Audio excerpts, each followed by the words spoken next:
वन्दे ब्रह्मपुरादिपं श्रीसहजा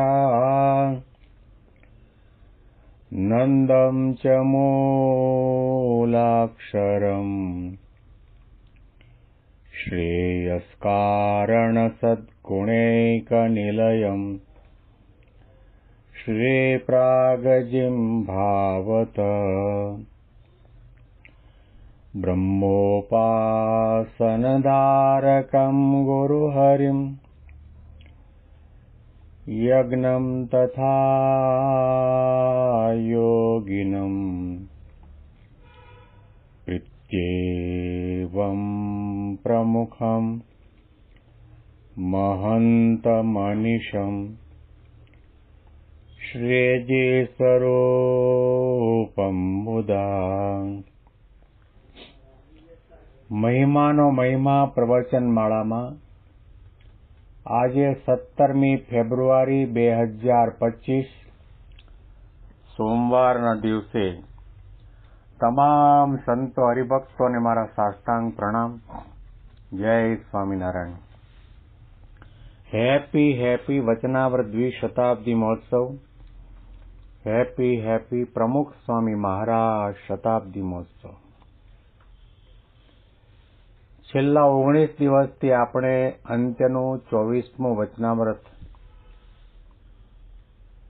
જેમાં 16 સાધનની વાત મહારાજે બતાવી છે, એ સાંભળી રહ્યા છીએ. ઘણા સાધનો જે મહારાજે બતાવ્યા, શ્રદ્ધા, સ્વધર્મ, વૈરાગ્ય, ઇન્દ્રિયોનો નિગ્રહ, અહિંસા, બ્રહ્મચર્ય, સાધુ સમાગમ, આત્મનિષ્ઠા, મહિમા અને જ્ઞાન સહિત નિશ્ચળ ભક્તિ, સંતોષ, નિર્દમપણું, દયા, તપ અને પોતાથી ગુણે કરીને મોટા હોય તેમને વિશે ગુરુભાવ રાખીને બહુ પ્રકારે માનવા. આ બધા મુદ્દોને ઊંડાણપૂર્વક સમજવા માટેનો પ્રયત્ન કર્યો. પોતાથી ગુણે કરીને મોટા જે ભગવાનના ભક્ત, તેમને વિશે ગુરુભાવ રાખીને તેમને બહુ પ્રકારે માનવા. પોતાથી મોટા હોય, મોટા શબ્દનો પ્રયોગ કર્યો તો ઉંમરમાં મોટાની વાત છે, પૈસે ટકે મોટા હોય એની વાત છે, સત્તા સંપત્તિ વૈભવથી મોટા હોય એની વાત છે. જેનામાં આપણા કરતા ઘણા વિશેષ ગુણ હોય અને આપણી ઉંમર કદાચ 75 વર્ષની હોય અને બાળક 9 વર્ષનો હોય, પણ આપણાથી વધારે ગુણ હોય તો પણ આપણે એને મોટા માનવા. આ થોડું અજુગતું લાગે, પણ આધ્યાત્મિક માર્ગની રીતિ નીતિ પ્રણાલિકા કંઈ જુદા છે. સુખદેવજી બ્રહ્મનિષ્ઠ સંત હતા. માતાના ઉદરમાં 12 વર્ષ સુધી રહ્યા, કેટલા વર્ષો સુધી તપશ્ચર્યા કરી, પણ પોતાના પિતાજીના કહેવા પ્રમાણે એમણે ગુરુ કોને કર્યા? જનક રાજાને ગુરુ કર્યા.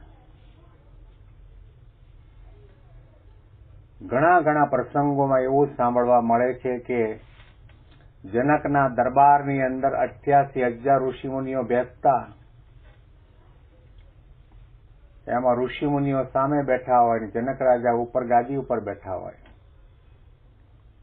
એ ઋષિમુનિ તપસ્વી સંતો પણ જાણતા હતા કે આ ભલે સત્તાએ કરીને મોટા છે એટલા માટે મોટા નહીં, પણ એની આધ્યાત્મિકતા એવી છે, એની સમજણ એવી છે, ભગવાનના વિશેનો ભરોસો એવો છે, ભગવાનની નિષ્ઠા એવી છે, જીવન અને મન, બુદ્ધિ, વાણી, ઇન્દ્રિયો, અંતઃકરણ પરમ પવિત્ર છે એટલા માટે મોટા છે.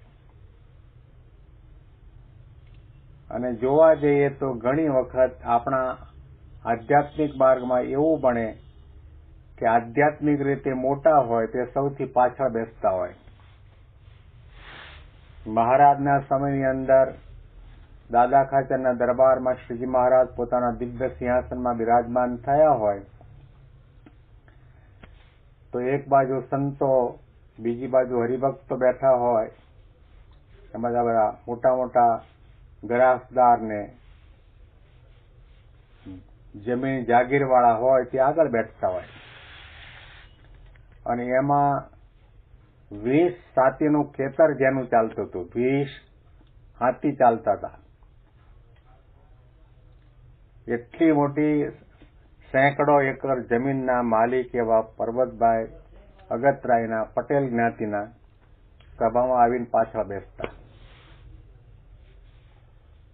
કારણ કે મોટા હોય તે હંમેશા એમ જ માને કે હું આ બધાથી નાનો છું, આ બધા મોટા છે.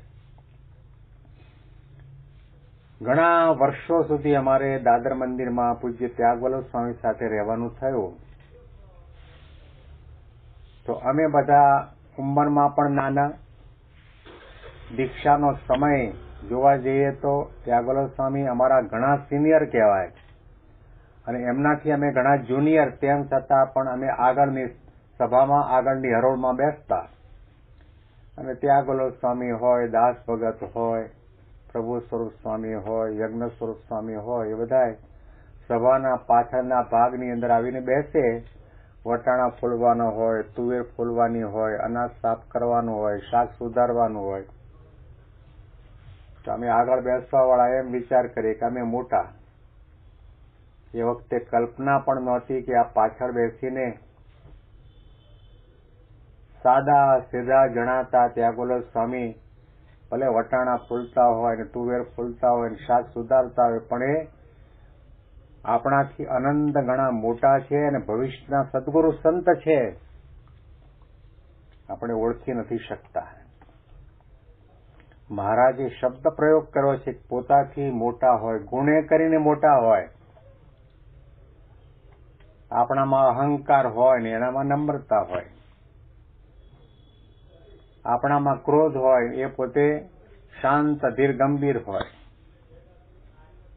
આપણે કોઈ પણ નાની મોટી વાતની અંદર આકળા વ્યાકળા થઈ જતા હોય તો પણ એ ધીર ગંભીર રીતે સેવા ભક્તિ સત્સંગ કરતા હોય. તો પોતાથી ગુણે કરીને મોટા હોય એને આદર આપવો, એને બહુ પ્રકારે માનવા. બહુ પ્રકારે માનવા એટલે કે એને આપણે આપણા મોક્ષના દાતા માની લેવાની વાત નથી. એને આદર આપો, સત્કાર કરો, સેવા કરો, એના ગુણોનો મનન ચિંતન કરો, એના ગુણોને ગાઓ, સાંભળો, એમાંથી કંઈક આધ્યાત્મિક માર્ગમાં આગળ વધાય તેવી પ્રેરણા મેળવો. આ આદર આપ્યો કહેવાય. એવા મોટા હોય અને આપણે કદાચ આગળ બેસાડીએ, ગાદીએ બેસાડીએ, પણ એમનામાં જે ગુણો છે એ આપણે ગાઈ શકતા ન હોઈએ તો આદર આપ્યો ન કહેવાય. એમના ગુણોને સાંભળી ન શકતા હોય તો આપણે આદર આપ્યો ન કહેવાય. એમના ગુણોમાંથી આપણે આપણા આધ્યાત્મિક માર્ગમાં પ્રેરણા મેળવતા ન હોઈએ તો એ આદર આપ્યો ન કહેવાય. એને બહુ પ્રકારે માનવા, એવો વિચાર કરવો કે આ કેટલા મોટા ભક્ત છે, સાધુ છે, ભગવાન અને સંતની આના ઉપર કેટલી મોટી કૃપા દ્રષ્ટિ થઈ છે કે આટલી સેવા કરે છે, આટલી કથા વાર્તા કરે છે, આટલું વિચરણ કરે છે, આવી રીતે દાન ધર્માદો કરે છે, આવા તપ અને વ્રત કરે છે. એનામાં જે કંઈ ગુણો આપણને દેખાતા હોય એ ગુણોને યાદ કરવા, એને ગાવા, એને સાંભળવા, એનો વિચાર કરીને આપણે પાછળથી વાળીને એ માર્ગે ચાલવા માટેનો પ્રયત્ન કરવો. મણમાં 8 પાનશેરીની ભૂલની જેમ આપણામાં એવું છે કે અમુક વર્ષો પસાર થયા પછી આપણને દ્રઢપણે એવો ભ્રમ પેદા થઈ જાય છે કે હું તો નિરીક્ષક છું, હું તો સંચાલક છું, હું તો ટ્રસ્ટી છું, હું તો કોઠારી ભંડારી છું. આ બધા મારા કરતા નાના છે અને એવા અહંકારના વર્તુળમાંથી વર્ષો સુધી બહાર નીકળી શકતા નથી. દિવસે ને દિવસે એનો અહંકાર છે, ઘમંડ છે, રાગ, દ્વેષ, ઈર્ષા, અસૂયા દેખાય વધતા જતા હોય છે. હવે આવી પ્રકારના દુર્ગુણો જ્યારે હોય તો પછી એ વ્યક્તિ ક્યારેય પણ ભગવાન પુરુષોત્તમ નારાયણની સેવાનો લાભ લઈ શકે નહીં. શ્રીજી મહારાજના શબ્દોને ધારવા વિચારવાની જરૂર છે. મહારાજે કહ્યું, પોતાથી ગુણે કરીને મોટા જે ભગવાનના ભક્ત તેમને વિશે ગુરુભાવ રાખીને તેમને બહુ પ્રકારે માનવા.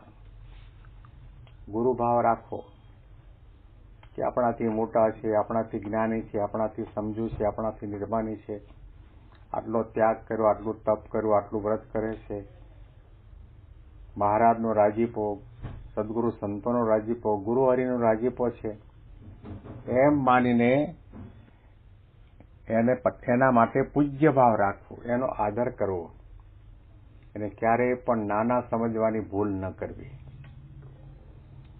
સ્વામીએ તો વાતમાં એ પણ કહ્યું છે કે આ સત્સંગમાં આપણે ભલે કદાચ 50 વર્ષથી હોઈએ તો પણ સત્સંગમાં બધા જ આપણા કરતા વધુ જ્ઞાની છે. આ બધા સમજે છે ને મારે સમજવાનું બાકી છે. આ બધા ઘણું બધું તપ, વ્રત, દાન, ધર્માદો કરીને આવ્યા છે, મારે કરવાનું બાકી છે. દરેકને મોટા સમજે એ મોટો, દરેકને મોટા સમજીને એના માટે માન આદર રાખે તો ભગવાન અને સંત એના ઉપર રાજી થાય અને કૃપા કરીને પોતાની સેવાનો લાભ એને આપે છે. આના અનુસંધાનમાં વિશેષ વાતો આપણે આવતીકાલના પ્રવચનમાં સાંભળીશું. તમામ સંતો હરિભક્તોને મારા સાષ્ટાંગ પ્રણામ. જય સ્વામિનારાયણ.